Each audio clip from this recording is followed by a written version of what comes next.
네, 저희가 이제 전세 계약을 예. 부동산을 끼고 했는데요. 네. 근데 이게 나중에 월세 매물이었다고 네. 하시더라고요. 계약을 했는데 나중에 월세라고 얘기를 바꾸셨다고요? 네네, 저희는 네. 이미 계약서도 다 썼고, 예. 그리고 이제 그 계약서를 가지고 대출까지 다 나온 상태였는데, 예. 네, 근데 이제 뒤늦게 중개인이 그렇게 얘기를 해가지고, 네. 이제 집주인분께서는 이제 해외에 계셔서 없으셨거든요, 그때 당시는. 네. 네, 근데 이제 이사하기 이틀 전에 얘기를 해주셔서 그 부분을 예. 저희가 이제 중개인한테 책임을 져라 이렇게 예. 했는데 나 몰라라 하고 있고, 예. 그 집주인은 들어와서 이제 이 뭐 자기는 월세를 받아야겠으니 네. 나중에 보증금에서 월세 부분을 빼고 주겠다. 이렇게 정말요? 네, 얘기를 하고 계시는 상황이거든요. 그러니까 제가 정리를 좀 해볼게요. 그러니까 네. 해외에 계신 집주인 때문에 중개인과 먼저 계약서를 쓰셨고, 네, 그때는 전세인 줄 알고 계약을 하셨고 대출까지 다 받으셨습니다. 네, 근데 이사 가기 이틀 전에 이게 전세가 아니었고 월세였다라고 중개인에게 통보를 받은 거네요. 네, 그리고 집주인은 지금 한국에 지금 들어와 계신데 월세를 받아야겠으니 보증금에서 까겠다. 네. 너무 황당하실 것 같아요. 이사는 하셨습니까? 네, 이사는 다 했고 저희는 이제 계약서대로 다 이행을 했거든요. 예. 예, 근데 이렇게 말씀을 주인분이 뒤늦게 하셔가지고 알겠습니다. 지금 황당해서 웃음만 나오실 것 같은데 박민성 네. 변호사님과 함께 이 부분 해결해 보도록 할게요. 변호사님, 네. 너무 당황스럽네요. 예, 당황스럽고 좀 예. 저도 좀 화가 많이 나는데 그러게요. 제가 몇 가지 좀 여쭤보고 싶은 게 있는데 네, 그 계약 체결할 때 그 부동산 공인중개사분이랑 체결하신 거죠. 네네. 그 당시에 그 임대인을 누구로 했나요? 임대인 임대인이요? 계약서에. 예. 임대인은 그 지금 집주인분. 집주인 이름 네네. 거기 도장이라든지 네네. 이런 거는요. 도장도 그 집주인분 도장이시고요. 집주인 도장이요. 네. 그러면 거기 혹시 임대 대리인으로 공인중개사는 당연히 들어가 있을 것이고 중개인으로 네. 거기 임대 대리인으로 누가 공인중개사 이름이 안 들어가 있나요? 계약서를 봐야 될 것 같은데 잠시만요. 예. 보통은 중개인 이름이 들어가죠. 그건 공인중개 중간에 그렇군요. 임대인 측의 대리인. 임대인 측의 대리인. 공인중개의 경우에 공인은 예. 그 부동산 사무실은 중개만 하니까 알선. 그래요. 네. 예. 여보세요? 예. 네. 네, 여기 개업 공인중개사 해서 예. 예, 그 공인중개사 소장님 이름이 들어가 있고요. 네. 네, 거기 임대인 옆에 측에는요. 임대인. 임대인에는 그 집주인분 예. 그리고 임차인에는 저희요.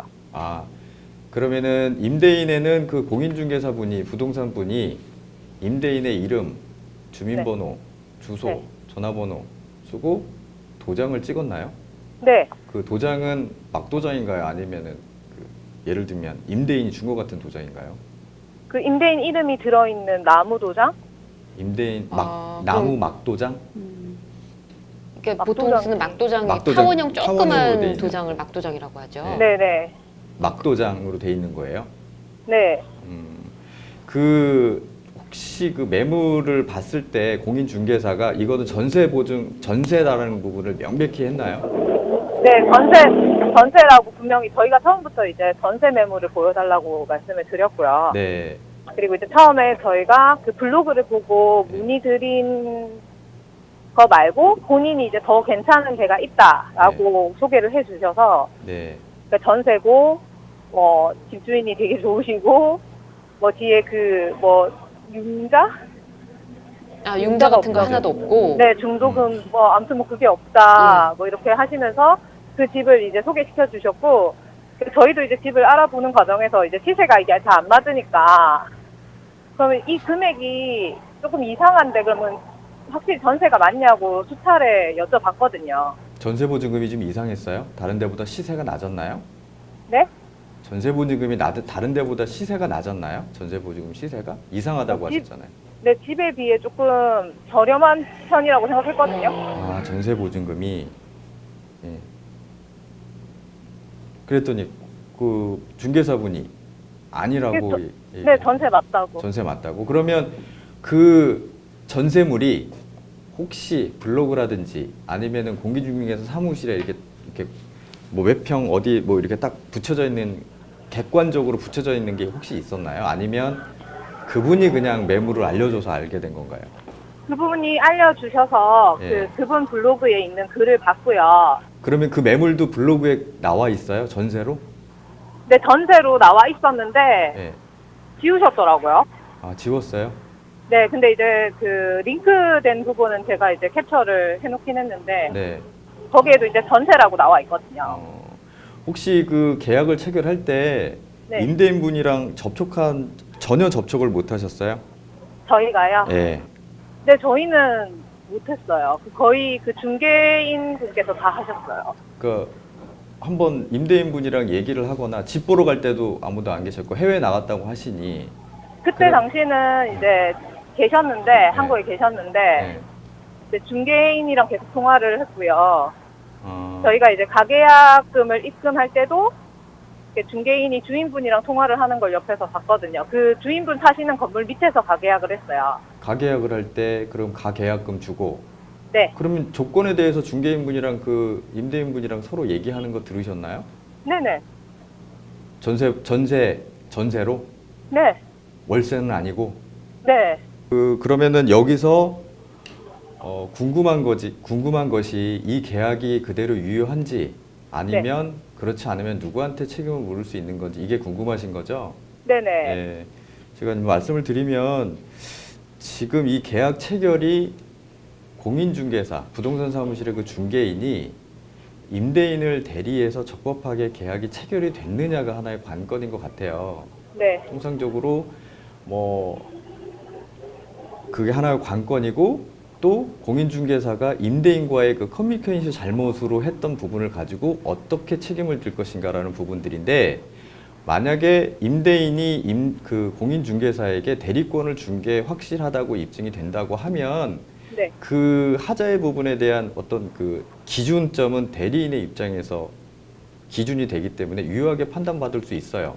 네, 다만 이 사람이 공인중개사가 임대인한테 전세로 의유를 했는데 고의적으로 뭐 월세를 했다든지 이런 부분이 있다면 당연히 문제가 됐지만 이 상황은 아닌 것 같고 그 잘못 알아들어서 그런 것 같아요. 제가 볼 때는 그 네. 부분에 대해서 지금 상황을 보면 임대인이 매매 계약을 체결할 당시에 공인중개사와 임대인 간에 서로 있는 자리에서 통화를 했고 거래 조건이나 가격에 대해서 통화를 했고 네. 거기서 그 자리에서 그 임대인이 신분증 카피를 공인중개사한테 사진을 찍어서 보내서 그거를 지금 우리 측한테 보내준 거잖아요. 그 자리에서.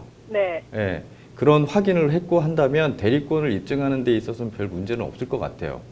그리고 공인중개사와 대리권을 가지고 임대인과의 공인중개사와의 대리권 관계에서 착오를 해서 이 사람이 이렇게 알고 이렇게 했다고 하면 그 기준은 그 대리인의 기준으로 해서 할 수 있거든요. 그러면은 이 계약서상은 유효하다고 볼 수는 있습니다. 네, 물론 그 부분들을 잘 얘기를 하셔야 되겠죠.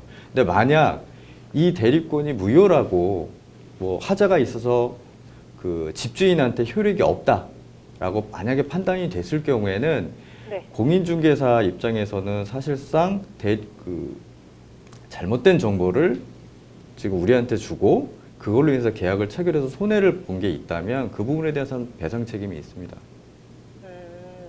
그럼 그거는 이제 공인중개사 쪽으로 제가 그렇죠. 그러니까 먼저 집주인과의 이 계약의 유효성 부분에 대해서 제가 말씀드린 걸 기준으로 해서 다투시고요. 네, 그 다음에 공인중개사분도 지금 나몰라라 하고 계신데 사실 나몰라라 하고 있는 부분이 입장이 아니거든요.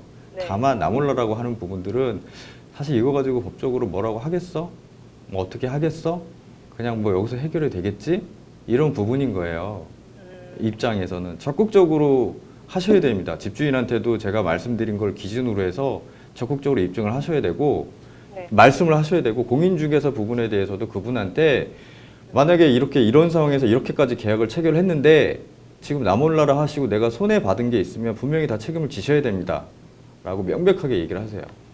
그러면 공인중개사분이 그냥 그 부분을 듣고 그냥 나몰라라 하시면 어쩔 수 없이 뭐 법원의 도움을 받아야 되는 건 맞지만 그 전에 지금 제가 말씀드린 거를 이해를 하시고 집주인한테 얘기하고 공인중개사한테도 명백하게 얘기를 하시면 공인중개사분이 자기 손에 자기도 책임이 있을 수 있기 때문에 집주인과 어떻게 협상을 해서 협의를 해서 이 계약이라든 이런 부분에서 원만하게 해줄 수 있는 여지가 생길 수도 있다는 겁니다.